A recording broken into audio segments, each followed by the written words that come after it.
partir de 1 de abril de 2022, os órgãos municipais vão passar a ter a competência relativamente à ação social, com um orçamento a nível nacional na ordem dos 61 milhões de euros, que vai implicar que todos os municípios do país vão passar a assegurar o serviço de atendimento e de acompanhamento social, a elaborar cartas sociais municipais, incluindo o mapeamento de respostas existentes ao nível dos equipamentos sociais, assegurar a articulação entre as cartas sociais municipais e as prioridades definidas a nível nacional e regional, implementar atividades de animação e apoio à família para as crianças que frequentam o ensino pré-escolar, elaborar relatórios de diagnóstico técnico e acompanhamento de atribuição de prestações pecuniárias de caráter eventual em situações de carência económica e de risco social, celebrar e acompanhar os contratos de inserção dos beneficiários de rendimento social de inserção, desenvolver programas nas áreas de conforto habitacional para pessoas idosas, coordenar a execução do programa de contratos locais de desenvolvimento social em articulação com os conselhos locais de ação social e emitir parecer vinculativo, quando desfavorável, sobre a criação de serviços e equipamentos sociais com apoios públicos. Parece pouco, não parece pouco, parece muito, e os valores, como é dito, como tem sido chamada a atenção,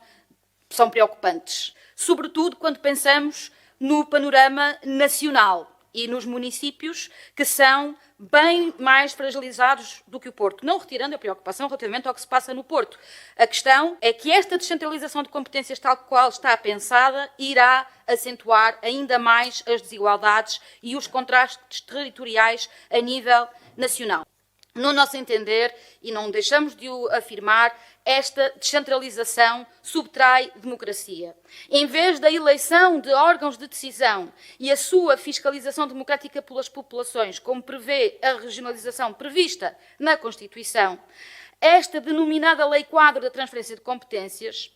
empurra para os municípios competências do Estado Central e fortalece o papel das comunidades intermunicipais, que não são democraticamente eleitas, nem escrutinadas, e serão quem terá o poder de decisão sobre matérias centrais para o futuro das nossas cidades e das nossas vidas. Aliás, isto esteve na base de uma conferência realizada pelo Jornal de Notícias em janeiro de 2020, aqui no Porto.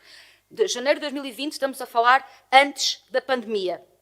Note-se bem antes daquilo que são as suas consequências e até das informações que, entretanto, temos mais recentemente relativamente aos fundos que aí vêm. Aquilo que aqui trago é, primeiro ponto, reiterar a posição do Bloco contra esta transferência de competências em mais esta área, sobretudo nesta área. Medidas como o rendimento social e inserção são medidas universais do Estado que devem ser garantidas com equidade, não decididas de município a município. Enfim, por todas estas razões, porque entendemos que é importante discutir-se amplamente o grau de inevitabilidade desta transferência,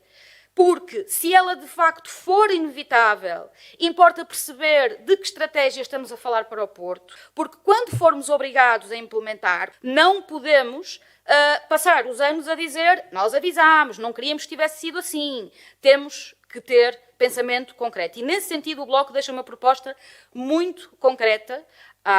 ao Executivo, na pessoa do seu Presidente em exercício, ao próprio Presidente da Assembleia Municipal, numa eventual iniciativa conjunta, à luz de outras iniciativas que aconteceram na cidade. Um exemplo foi o debate temático em torno da questão das ilhas. Outro exemplo foi as várias sessões temáticas em torno de um fórum que houve na cidade sobre habitação. O próprio debate em relação às salas de consumo assistido. O próprio PDM, apesar de que, enfim, com características específicas, mas as discussões públicas não se fazem apenas porque é previsto do ponto de vista legal, fazem-se por iniciativa política e, portanto, o Bloco deixa aqui o desafio de que nos primeiros meses do próximo ano de 2022 se faça um debate alargado sobre o impacto da descentralização e da transferência de competências na sua plenitude, envolvendo as forças políticas, organizações de terreno, atores-chave, experts, perdoem-me o inglesismo, nas várias áreas em causa. Enfim, em 2022 vão celebrar-se os 100 anos do Congresso Municipalista, assim designado na altura, há 100 anos, que aconteceu no nosso país. Seria um marco importante, com potencial transformador, se no Porto, já há 2 anos decorridos desta conferência que há bocado mencionei, se fizesse este debate alargado, e deixo o desafio. Obrigada.